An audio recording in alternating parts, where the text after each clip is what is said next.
Well, I have 12 o'clock, and I know everyone has a busy schedule, so welcome and thanks for joining us today for our new knowledge session. Today kicks off our 21-22 series.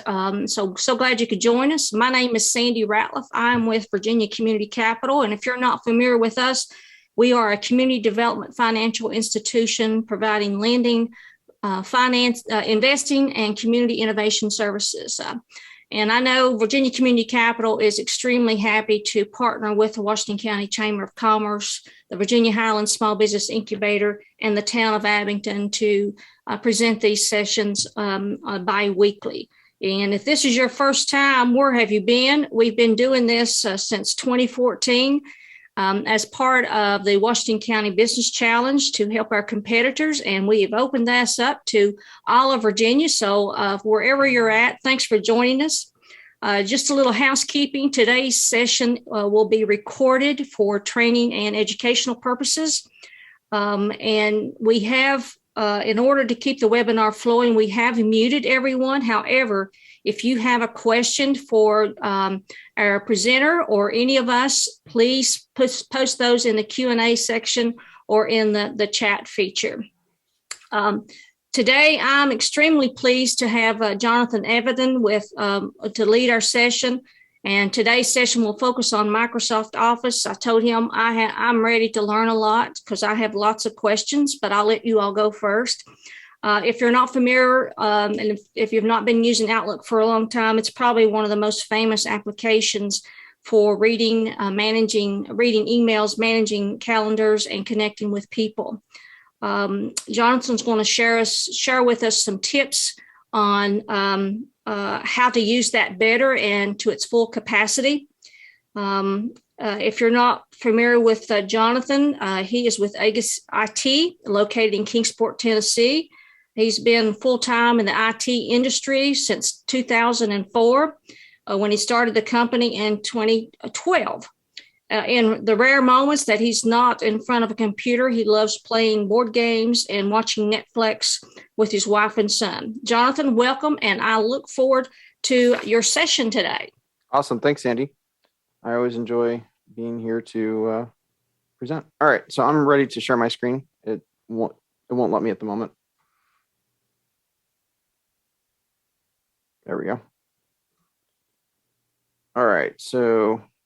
I was so anxious, I wasn't even paying attention. Excellent. Everything looks okay, right?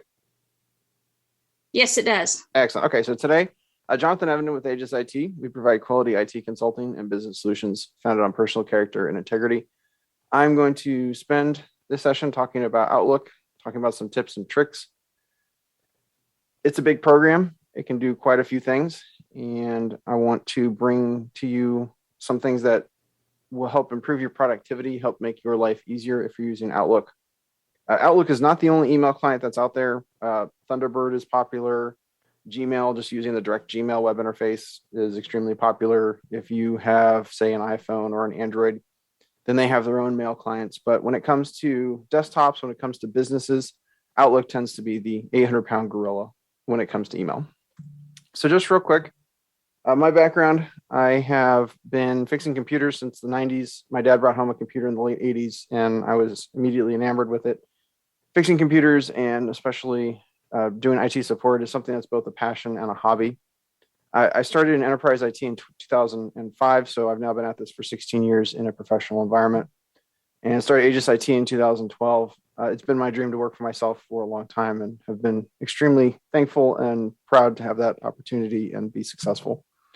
Aegis IT, we provide hardware and software support. We do a lot of Outlook support, Office. I'd say Microsoft Office is probably the number 2 product that we support, followed by, you got number 1 would be Windows itself, then Microsoft Office, then QuickBooks. We provide managed IT services, so we help people keep track of things like licenses and keep track of their hardware and life cycle and make sure everything's running well for businesses. We also do disaster recovery and prevention. And then I've been personally supporting Outlook in email since the late 90s. So I've been working on Outlook for a very long time. All right, so real quick, Outlook has been around since the mid 90s. It works best when paired with Microsoft Exchange, which is the email client. For a long time, that was really the only option for enterprise. I mean, you had Lotus with Notes and some other, even Novell had Groupware. They weren't that good. There's a reason they're not around anymore. They're terrible products. Outlook and Exchange sort of took over and became the best option for corporate environment. So as a result, you've got Outlook is basically the most popular and the most common. There are many ways in which it's underused, and you can improve your productivity depending on how many emails you receive a day. If you're like me and you get several hundred emails a day, they just sort of stream in, and it's easy to have things get lost in the shuffle. You've got also issues where more companies are turning to remote meetings, such as this meeting in and of itself. This prior to COVID, we had been meeting in person, and now we're not. I'm looking forward to the day when we can go back to in-person meetings because I find them to be more productive and more personal. But in the meantime, this is a great opportunity for being able to continue meeting. So Outlook has added functionality to make this easier to create things like Zoom meetings or team meetings or Google Meetup. And that has been recent additions because older versions don't necessarily support that. You also have many features and shortcuts that even seasoned users might not know about. It's just it can do a lot, and unless you spend full time trying to support it or learn what it can do, I can just about guarantee you there's a number of things that you might not know or might not understand or might not be able to implement properly. Overall, we just want to show you a bunch of things that you might not have seen, and basically options and features that we really don't see people using when we're providing support for clients. So first of all, scheduling. What this means is you can actually schedule your emails to be a specific date or time. For example, I sent these presentation notes to Sandy at 1:30 in the morning or 2 a.m. or whatever it was. I don't even remember at this point. Sometimes you don't want clients to see that, or maybe you don't want people to know that you're up that late sending emails. So you can actually pick a particular date and time for an email to go out. That way it looks like you're more normal and more human. Maybe you don't want someone to know that you're sending emails at 3. I personally, I did that. I'm on that screen and it hurts me. Or maybe you have a newsletter that you want to go out at a certain time. Maybe you want it to go out at 9 o'clock in the morning or 4 o'clock in the afternoon. And by using the scheduling feature in Outlook, you can specify a very specific date and time for that to occur. And you can also, it just has this feature to schedule an email for later. And basically, I'll have screenshots for everything that I talk about. But if you're looking for it, it's under options and then delayed delivery. And so what that looks like here is when you're creating a new email, you click on the options tab, and I've got the delayed delivery circled in red. And then you have the checkbox. It's not enabled by default. You have to check it. Do not deliver before, and then you can pick a date and a time. And that's really handy because now you can specify when you want something to go out. And it just gives you better control rather than just have it immediately send out. Additionally, maybe there's an email you're sitting on and you send it, but you wish you could take it back. Well, this would prevent you from accidentally sending something that you don't necessarily want to go out. You can schedule it for later in the day and then sit there and think about it and decide if you really want that email to go out. There's also a large number of shortcuts within Outlook. You can basically do this from anywhere within the program to jump around within the program. For example, if you want to switch to your mail, you can do Control-1. It doesn't matter if your calendar or your contacts, you'll just jump to your mail. Switch to calendars, Control-2. Switch to contacts is Control-3. Switch to tasks is Control-4. Basically, that just lets you jump back and forth between the different sections of the program. As someone who does IT support for a living, I live and die by shortcuts. So Windows has a number of built-in shortcuts that I use heavily. It just saves me a ton of time. And so something like this, instead of having to sit there and click and look and figure out where you need to go, even if you've used Outlook for a long time, I can guarantee you that using these shortcuts to jump back and forth between sections of the program will be faster than mousing. There's some additional shortcuts. So if you want to make a new appointment for your calendar, you've got Control-Shift-A. You want to make a new contact, Control-Shift-C. A new message, Control-Shift-M. Send a message, Alt-S, and reply to a message, Control-R. So in general, if you are able to do your work from the keyboard, it's going to be faster than if you're using the mouse. So it might not seem like much, but depending on how heavily you use Outlook and how much you are in it during the day, this can be a significant time saver. For me in particular, if we're doing support, I will try and use keyboard shortcuts as much as possible, just because of how much time it cuts down rather than trying to mouse all over the computer. Another fun feature is that you can create new items from pretty much anywhere. So historically, if you wanted to make a new contact, you had to go to the contact section. If you want to make a new calendar item, you had to go to the new calendar, go to the calendar item. But sometimes you're in your email and you're reading the email and you decided, oh, I need to schedule a meeting. Well, now you can do that. Outlook allows you to do that straight from your email section. So you can just basically make a new item and make a new appointment no matter where you are in the program. Same thing with a contact or a task. This is particularly convenient. I like that you can do this. This has not always been the case. So that saves time from having to navigate and go to the right place. That way you can also, if you've got an email that you're from, that you're talking to somebody and you decide you need to make an appointment, you could have that email sitting there and you can basically just make an appointment or make a contact straight on that screen without having to switch. Quick parts are pretty interesting. What this is basically a way to quickly apply phrases or text that you use on a regular basis. It's not quite a shortcut replacement because there is an option in Microsoft Office for abbreviations or keywords. So basically, if you were to type DNR, you could have Office immediately translate that to do not resuscitate, for example. I don't know. If you are in a jargon heavy environment or you use a large number of abbreviations, Office will let you set that up so that you can quickly translate that into actual sentences and words. Quick parts is a little different in that you can type out entire paragraphs or sentences or phrases and have that quickly accessible to you. This is under an email option. And basically, this is helpful for when you have repeated words. Maybe you send the same meeting invitation all day long, or maybe you're in a situation where you're answering questions from customers or general support, and it's the same question every day. How do I find this? How do I find this? How do I find this? And then maybe you could type up the reply to where they can find that one piece of information and assign it as a quick part. So now you get that email coming in from as a support request, and you just click reply, and you basically have a canned answer to make it easier to save your time, so you don't have to type up that response. This is found under, if you make a new message, you go to insert, and there's an option on the right that says quick parts. So in this case, I have in there, thank you for contacting support. Have you tried turning it off and on again? As someone who's in IT support, it's a very frequent reply.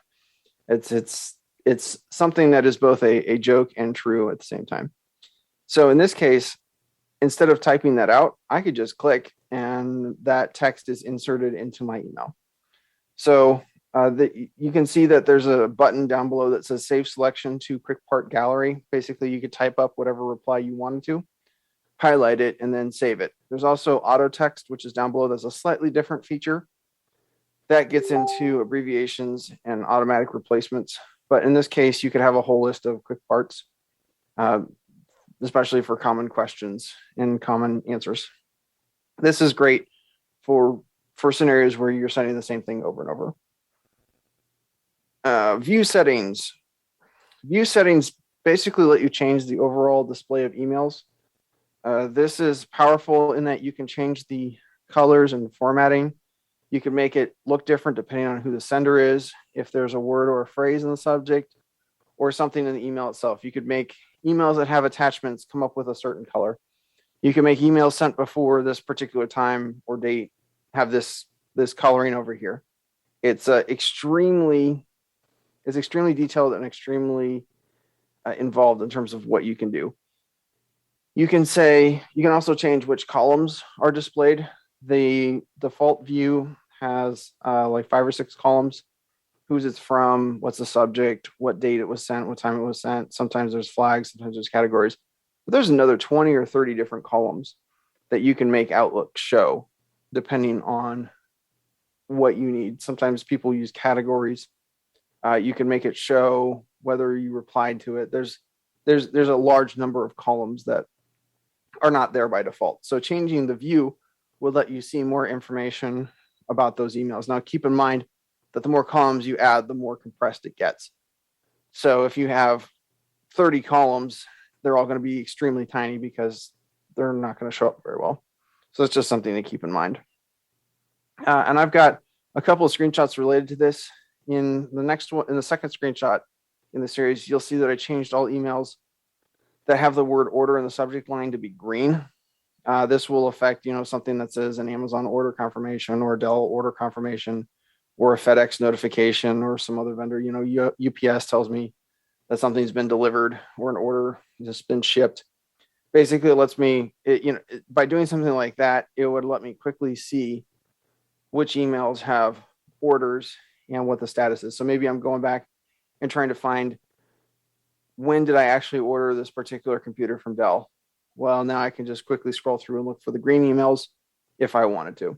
There's also searching, which I didn't include a slide on, but by having it filtering, you can very quickly at a glance look for something on that particular matter. All right, so real quick under view settings, the first screenshot, this is from the email view. So actually what I'll show you on another screenshot is you can change the view of any section. You can change the view for contacts, for calendars, for tasks. I just picked the email one. So when I'm in the email, I click under the view tab at the top, and then you'll see that there's a change view, view settings, reset view on the far left.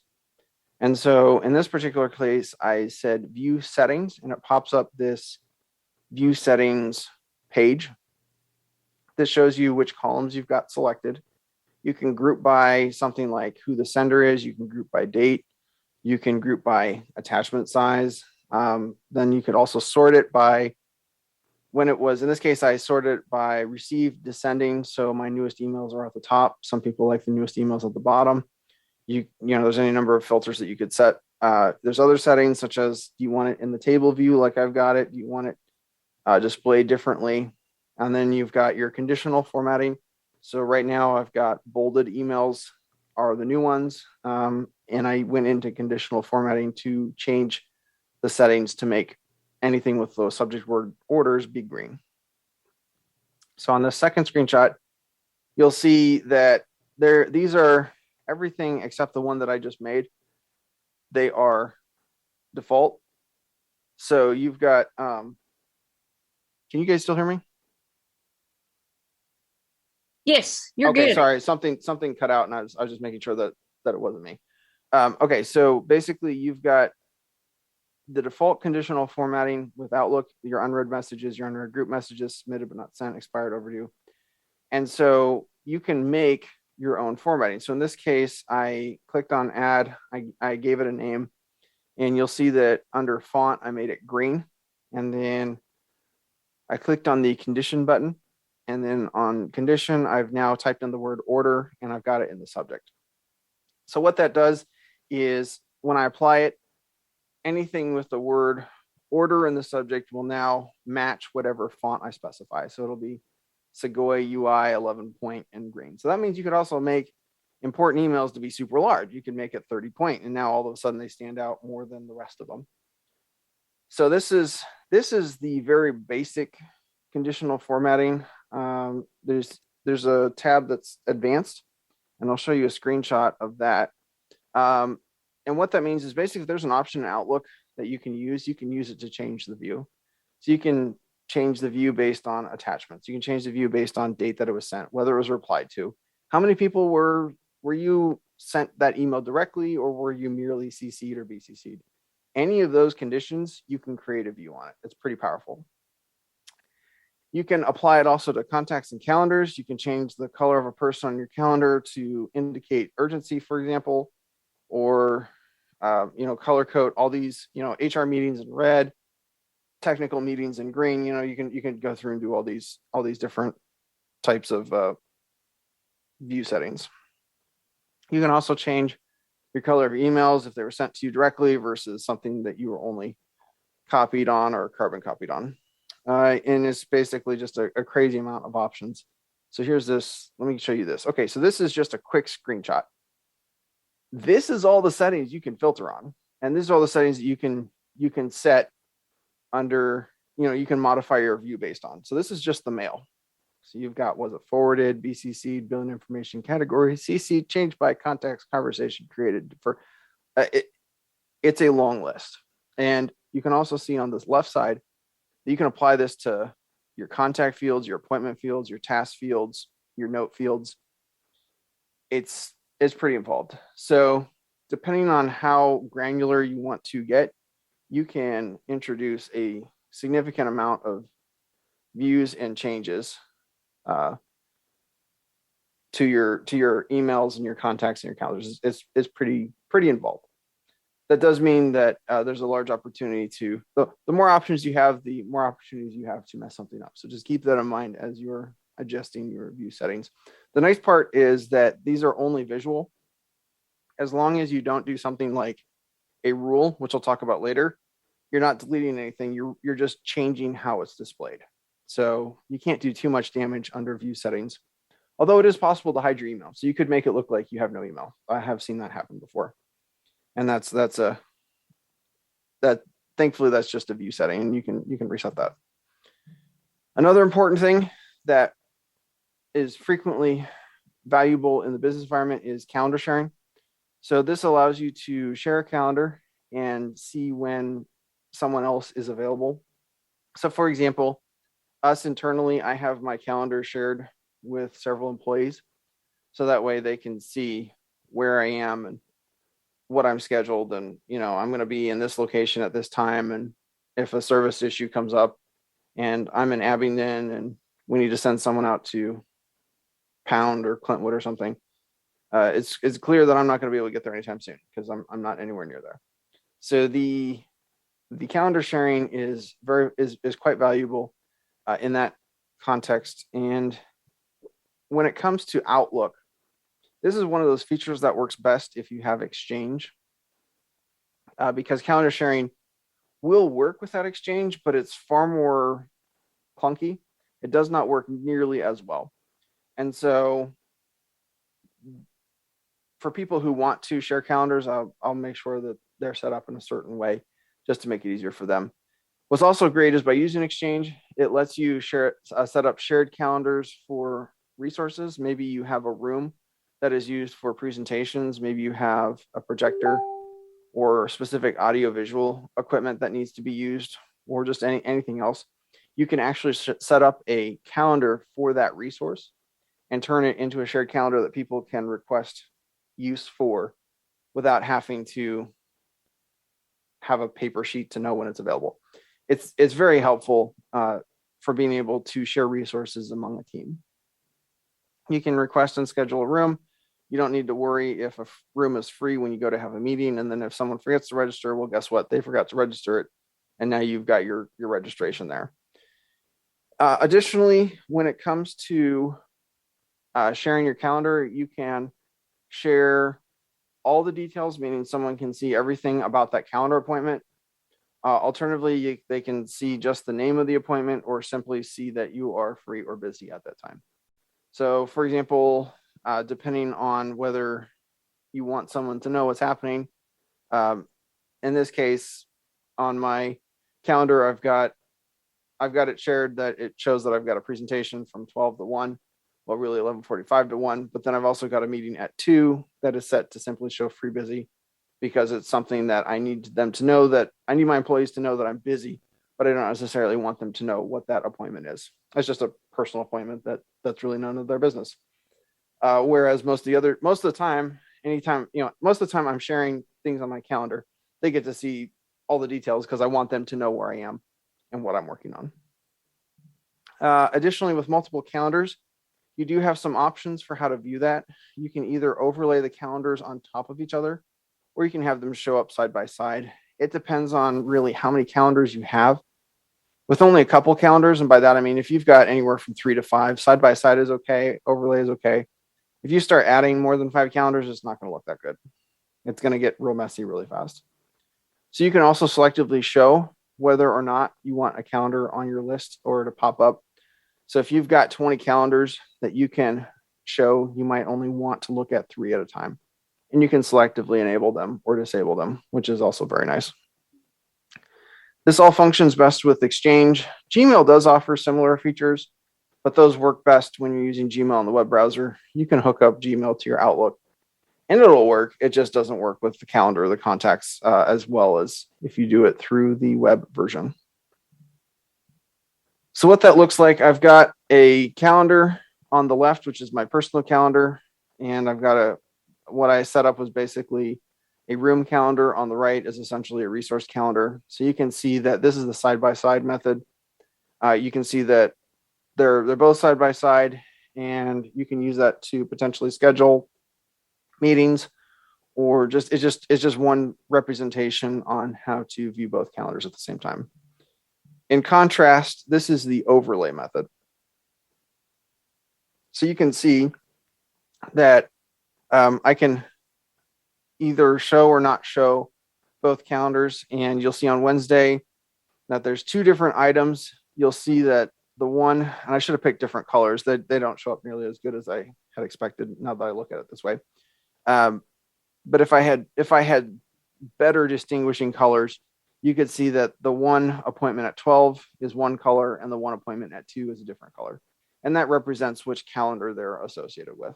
So the overlay is great if you're trying to figure out when you have availability compared to, say, 3 other people. So if you've got 4 people on your team, you're trying to find a time when all 4 of you can meet, you just overlay everyone's calendar. And now that will help you see the gaps in the schedules to find a free time.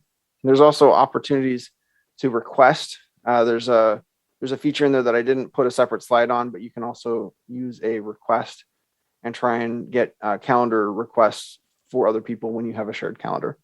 So if I'm trying to schedule a meeting and I want to request Thursday at 2 p.m., I can send a request based on the free busy nature that I've seen on the overlay, and then people can approve it or not.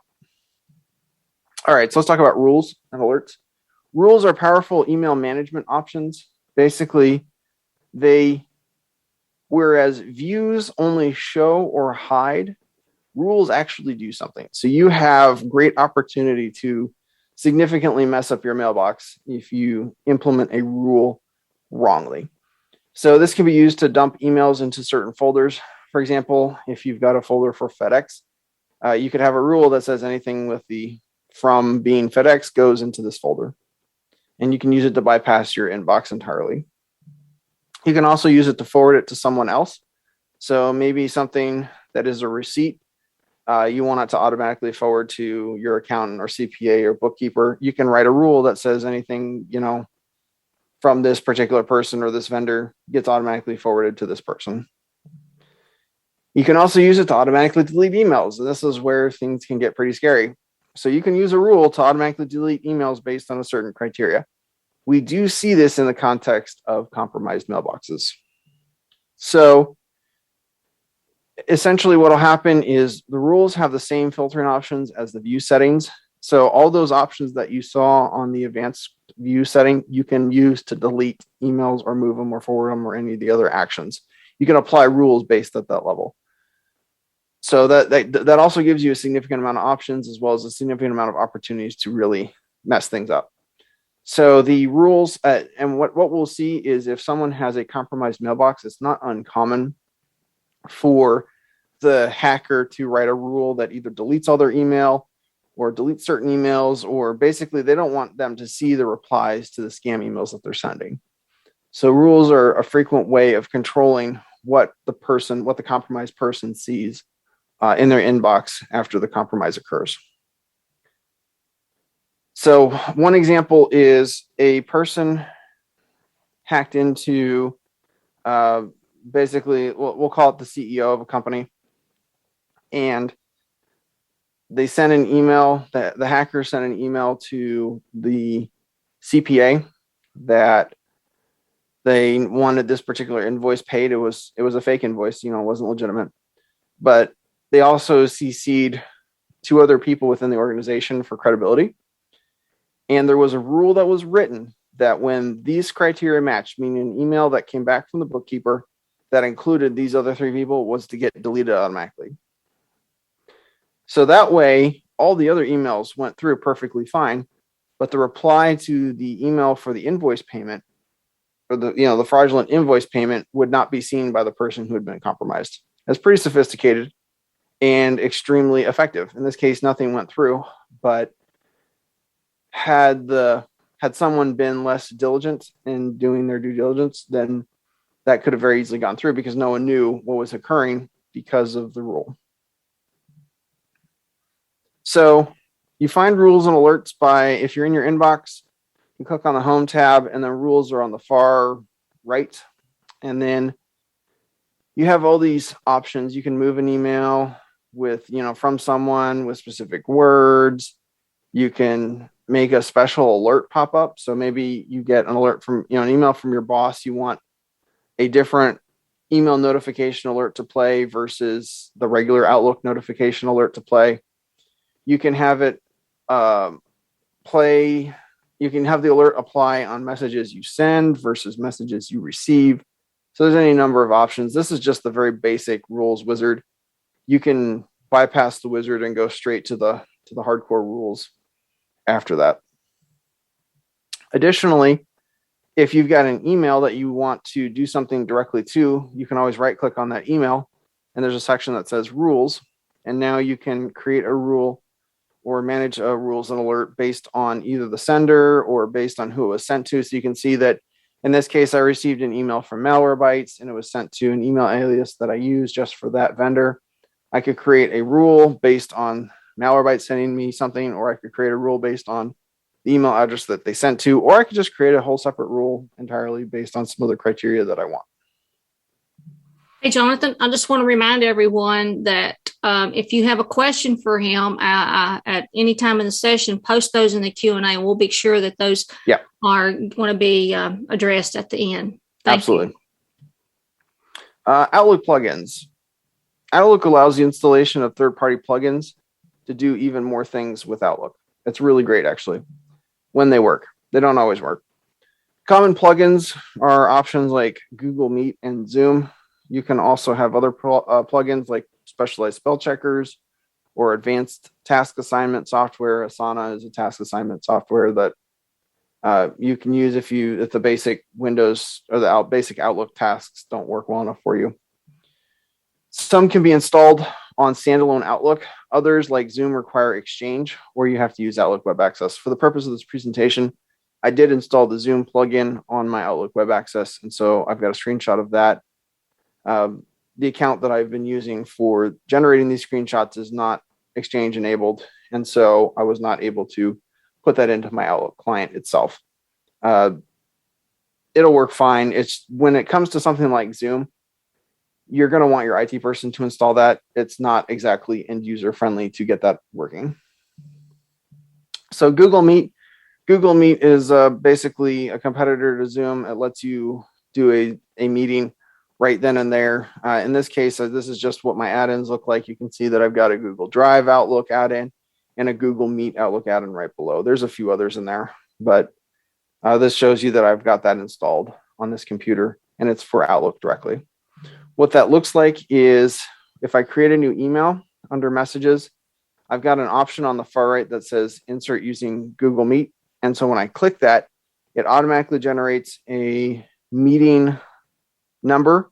It automatically generates a phone and automatically generates a PIN. So I could create an email, send it to a couple of people, and now I've got a Google Meet that's directly created without having to go through anything special. Now, partly the reason why this works is because I've got my Gmail account hooked up to that. And so Google is able to generate those Meet icons or those Meet meetings because my Gmail account is connected in Outlook. Zoom. This is through the Outlook Web Access. I created a new calendar appointment, and now I've got a Zoom button in the top right corner. I did have to jump through some hoops to get that working. You do need a Zoom account, whether free or professional, like free or the paid version. I did have to do some backend install on my Office 365 tenant. Like it's not straightforward. If you're just an end user, if you're just a regular end user you're not very familiar with the computers, this is not like installing the Zoom plugin is not something that I would recommend you trying to do. You do need an IT person to be able to get that properly working and implemented. But what it does is the exact same thing. Just like I showed you in that Google Meet, you click it and it generates a Zoom and everything's right there. And it's just part of the calendar appointment. So it's extremely helpful and convenient for when you're settling or when you're creating remote meetings and you just click a button and everything's generated rather than having to go to Zoom and log in and generate a meeting and generate, it's all done right there for you right when you set up your calendar appointment. It's extremely helpful when it works, but it's not so straightforward to get working.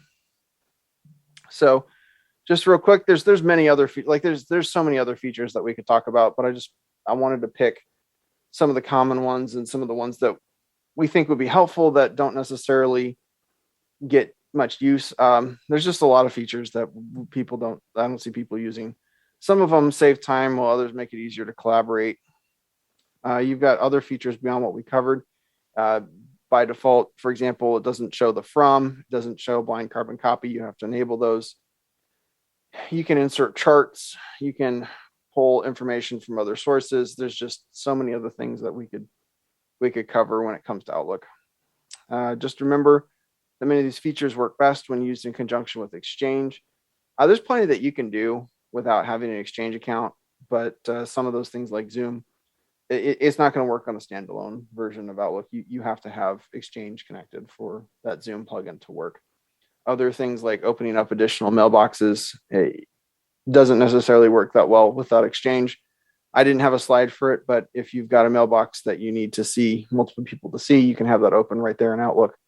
For example, we've got a client where they've got 5 people opening up something related to accounting, and all 5 of them can see the mailbox and reply to it. And they can see if someone's read a message instead of having an email go through and then 5 people reply to the same email. That just doesn't look good. So that something like that is required to have Exchange set up and configured. So that went just a little bit faster than I had anticipated, but that is the core of what I wanted to cover today. There's, like I said, there's many other features that we could talk about, but I start throwing more of those in, it's going to turn into a 3-hour presentation. Thank you, Jonathan. Anyone have any questions for Jonathan? You can post those in the Q&A. I, for one, really appreciate it. You've got my head swimming. There are so many tips that I never knew about the quick parts and the view settings. That can be very handy if there's certain messages that you don't ever want to miss, and you can flag those. So that is important. And as you said, since you don't have 365, one of the things that I use too is the link, like you did Google, that you can do for even in Teams too. We use both Teams and Zoom at Virginia Community Capital, and that's pretty good. Well, it's actually very handy for scheduling meetings and so forth. Yep. That has been a big improvement because older versions don't necessarily support that. Teresa, yes. Question: will the recording be sent out? And Jonathan, you did a great job. Yes, it will be. Just give me an hour to get it all downloaded, and I will send a link for probably our YouTube channel, but it will also be available on the Virginia Highlands Small Business Incubator's Facebook page and Virginia Community Capital's Facebook page, as well as our YouTube channels. Jonathan, what's some common mistakes people make when using Outlook? The biggest, the things that cause the most damage are if you set up rules incorrectly, because that allows you to actually move emails. And if you're doing something like changing the view, that can be fixed. But as soon as you either move or delete an email, that becomes a whole lot more work to figure out what's happening. So we tend to tell people to be very careful when it comes to rules alerts, because that can do a real number on your inbox. Oh, I bet it could. But they're very helpful. When they work, they're great. Like they just, send send stuff to the right location right away, but you just want to make sure that delete emails from this person and make sure that it's only that person and not, not everybody. Well, and I like that feature that you mentioned of, excuse me, if an email comes in that I can automatically have that forwarded if I'm out of the office for vacation, sick, or what have you, that can go to a team member, and That's absolutely right. someone thinks that you're not, you don't care, and about their business and their needs. So that's extremely helpful, that I feel like. Or even if it's like a keyword that you want to make sure someone else sees, you could have a rule that says, if it contains receipt in the subject or something like that, forward it to this person. Because, for example, I order a large number of things online. Well, I don't handle the receipts. Someone else handles the receipts and make sure that they get processed properly. Well, I want to make sure that they get those receipts without having to sit there and explain what, forward every single one. So I'm able to have all my online receipts get forwarded to the person who enters them for me, and I don't have to sit there and think about it. Oh, did I remember to forward this receipt to this person? Another thing is managing teams or tasks that you can assign, and you have a one-stop place that you can go and find out. If you manage 3 or 4 people, you can make sure everything is up to date, and that's a quick place that you can go to look at.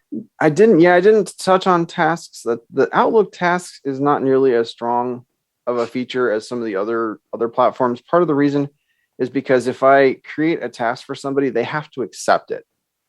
And so we have found that that's not all that great. So if I want someone to go to this site or fix this thing, I don't want them to have the option to say no. If I'm assigning a task to somebody as the manager or the business owner, they need to do that. They don't get the opportunity to decline, for the most part. And so Outlook tasks does not work that well in that regards. It's great if it's a collaboration among teams, but even then, there's other platforms that we would recommend for task assignment and making sure that you have things and people don't have the option to decline.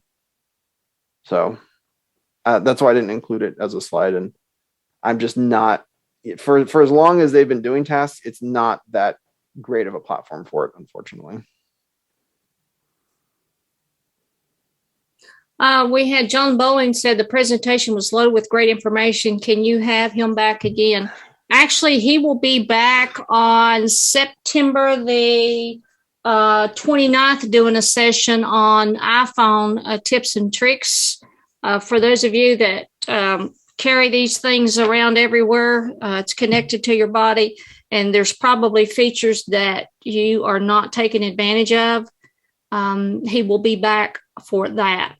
And again, this session, Jonathan was kind enough to share with me his slides. And when I send you the link for the YouTube channel that you can watch this again, I will also share with you the slides, because there may be something that you're tired of looking up on the screen, and that you can have it up on your device. Some of those slides have a lot of information, and it's easier if you're able to go back and look at it rather than have it up there for the 30 seconds that it was up there for. But this is, Outlook is the most used in the industry. And again, you pointed out some features that I didn't even know about. So thank you for that. And if anyone still has questions, as you can see, Jonathan's contact information is on the screen. I'm sure he would welcome those questions. Just drop him an email or give him a call, and he'd be happy to help you. And of course, he is great at his business, and he knows his stuff. So if you ever have any IT needs, and he didn't pay me to say that, I'm just telling you.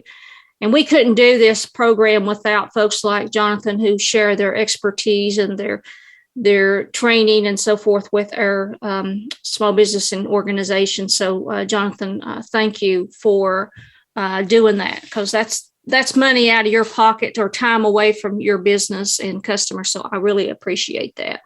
Thanks for letting us come on. We appreciate this. I don't see any other questions. Again, thanks for sharing with us today. As I said, this session is being recorded and it will be available on the Virginia Highlands Small Business Incubator's Facebook page, Virginia Community Capital's Facebook page, and our YouTube channel, New Knowledge. And I will point out on that YouTube channel, it's really hard to remember. It's youtube.com/new knowledge. We have probably getting close to 150 workshop videos that's on there. These are professional development workshops that you can have on-demand learning, whatever your needs are.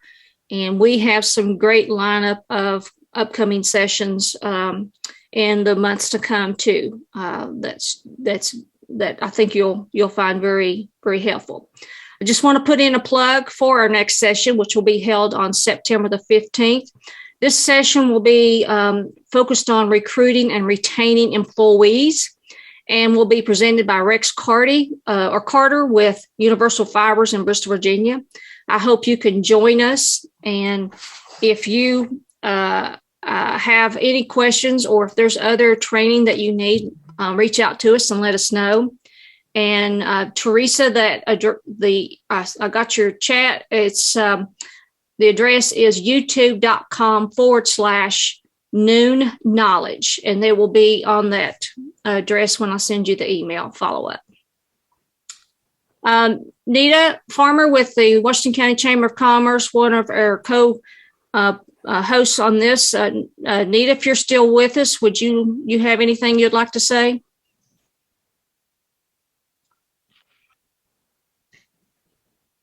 I caught you off guard. Caught me off guard, but that's okay. I've been listening intently. I just want to thank Jonathan. He always does a great job for us.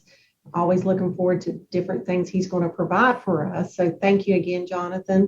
And thank you to Sandy for everything that she does for us. I think we've got some great partners. We're always looking forward to coming to you and bringing new ideas and new technology and to help you along in your being an entrepreneur or for your small business. So thank you. Thanks, Great. guys. Thanks, everybody. Hope you have a blessed rest of your day and stay dry. And stay safe. Thank you. You too. Bye-bye. Bye.